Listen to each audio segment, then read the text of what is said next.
porque ya noto en algunos bastante cansancio, ¿no? Ya, dicho esto, voy a proceder a presentar la obra El mar y sus palabras. El autor es un joven profesor, muy pronto también administrador de empresas, que ha incursionado ya hace algunos años con buen pie en la literatura. Prueba de ello es que 3 de sus cuentos más importantes han sido premiados.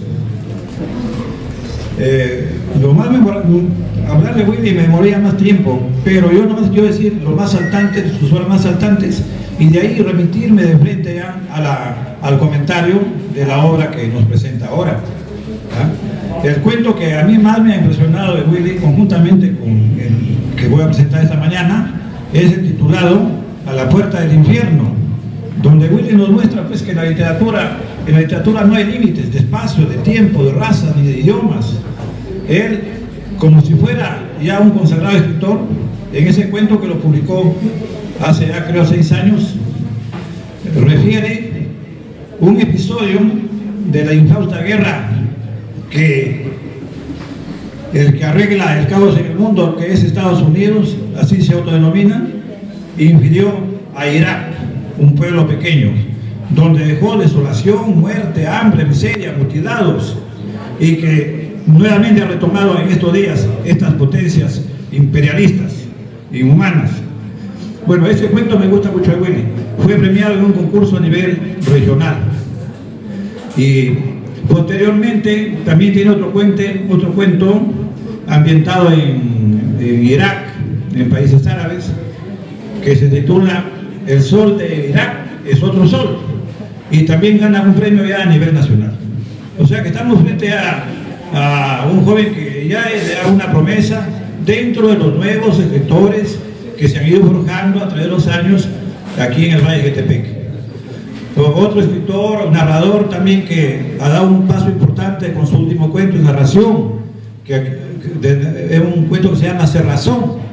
Aquí lo tenemos presente a Miguel Ángel Abrildo, que posteriormente también va a comentar el libro de Willy.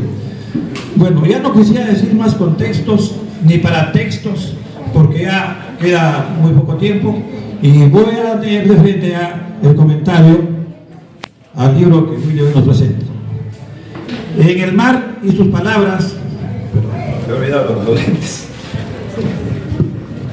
Me había olvidado los lentes, perdón. Ya, ahora sí. En el mar y sus palabras, reciente entrega literaria del joven escritor Willy Salcedo Cueva, natural de Chimbote, pero afincado en el puerto de Pacasmayo hace muchos años, constituye un aporte significativo a la literatura que tiene al mar y sus misterios como temas trascendentales, y que en la región La Libertad ha tenido y tiene ponderados cultores.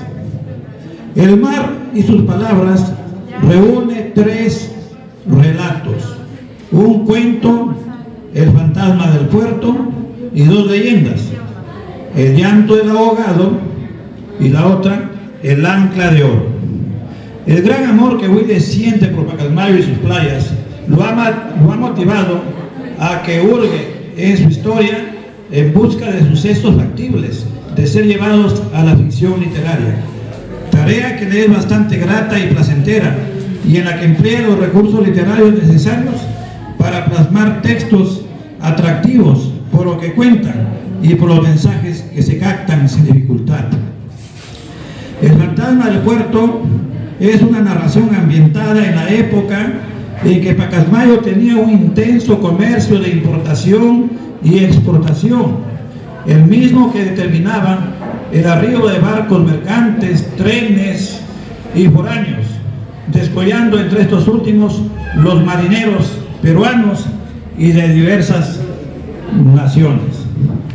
Dentro del contexto referido se mueven los 2 personajes centrales del relato: Mateo, joven marinero, tripulante del barco mercante El Arica II, y Ariel, una puber pacasmaína que sobrevive en la orfandad y la miseria junto con sus hermanos menores.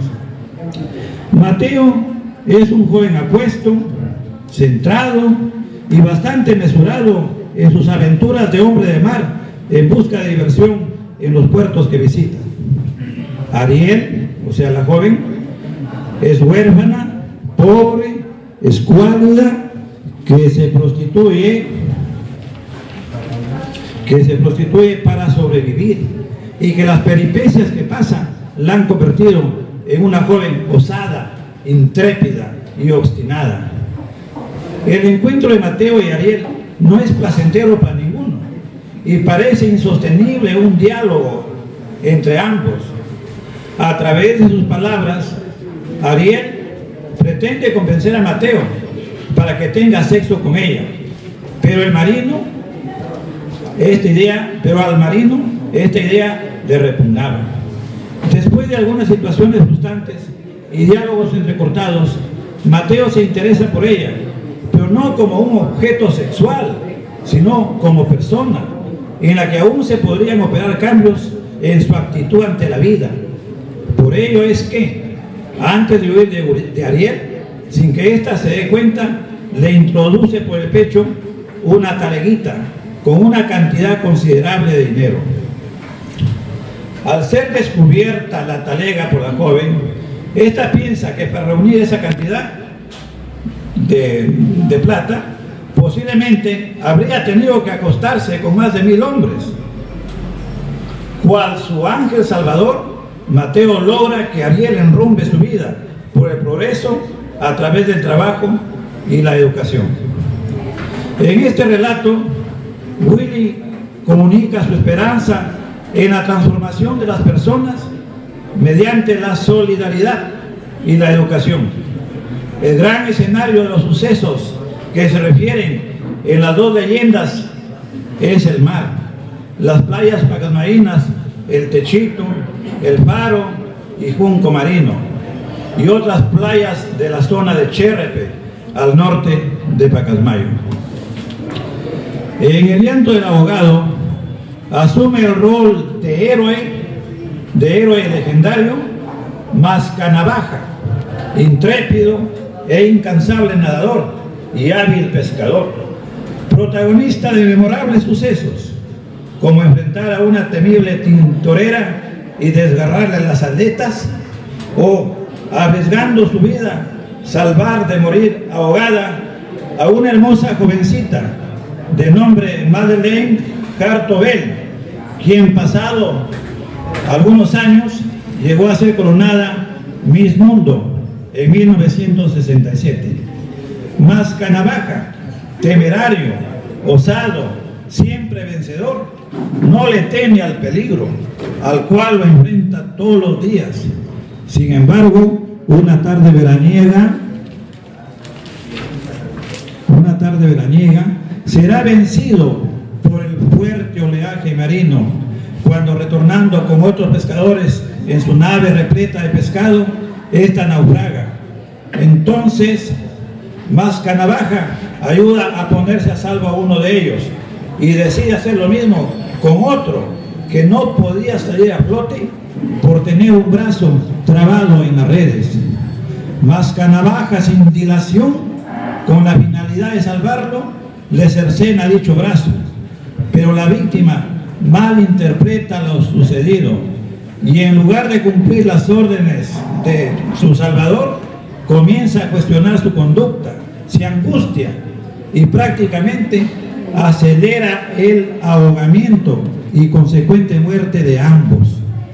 Varados y encontrados los cadáveres, fueron sepultados en el cementerio porteño que se levanta frente al mar, y surge la leyenda. Desde ahí, refiere la leyenda, provienen los gritos desesperados de aquellos hombres que murieron ahogados.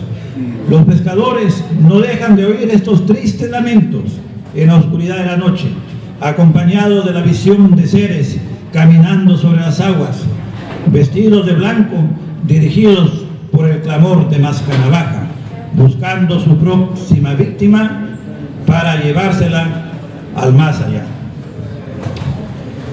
Como el relato precedente, los personajes de el llanto del ahogado, son ejemplares y encarnan valores como la bondad, el amor al prójimo, la solidaridad y el compañerismo.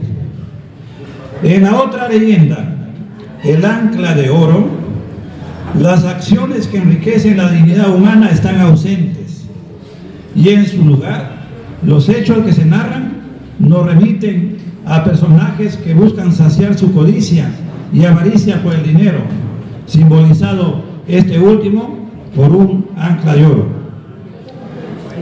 La leyenda refiere hechos lejanos, siglo XVII, pero que de alguna manera se prolongan o repercuten hasta nuestros días. Los tripulantes de un galeón español que transportaba oro deciden fundir buena cantidad de este metal precioso y darle la forma de un ancla. Logrado su objetivo, arrojan el artefacto en el mar de Cherrepe. Es la última. En el mar de Cherrepe, para adueñarse posteriormente de ella. Pero vanos fueron sus intentos y también los de otros hombres que, conociendo la historia, vinieron decididos a llevar el referido tesoro, encontrando solamente la muerte. En los tres textos que conforman el mar y sus palabras, se pueden rastrear fuentes orales, cuyos datos, con mucho acierto, los ha utilizado el autor en la plasmación de ágiles narraciones y dinámicas descripciones, en las que el mar se erige como escenario natural y atractivo.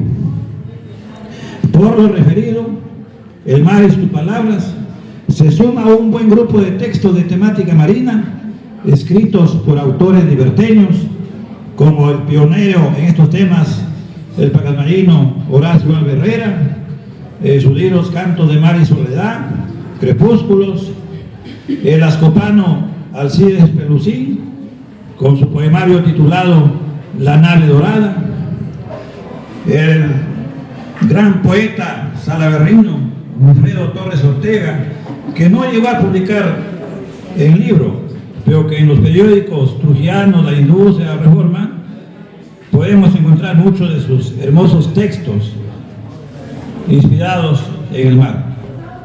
Juan Paredes Carbonell, catedrático de la Universidad Nacional de Trujillo, bueno, nacido en Otusco, pero tiene un libro de este tipo, ¿no? El pez y la espada. Beethoven Medina Sánchez, que también hace unos 2 o 3 años publicó Ulises y Taicamano en alta mar. Juan Félix Cortés, nacido en Sullana, pero que radica muchos años en Trujillo, con su libro El mar de Malabrigo. Fernando Yenque Mendoza, pacalmayino, con su atractivo poemario titulado Ecos del Caracol y Vientos del Desierto. Esto es, pues, a grandes rasgos, el libro que Willy nos presenta esta mañana, o esta tarde. Gracias.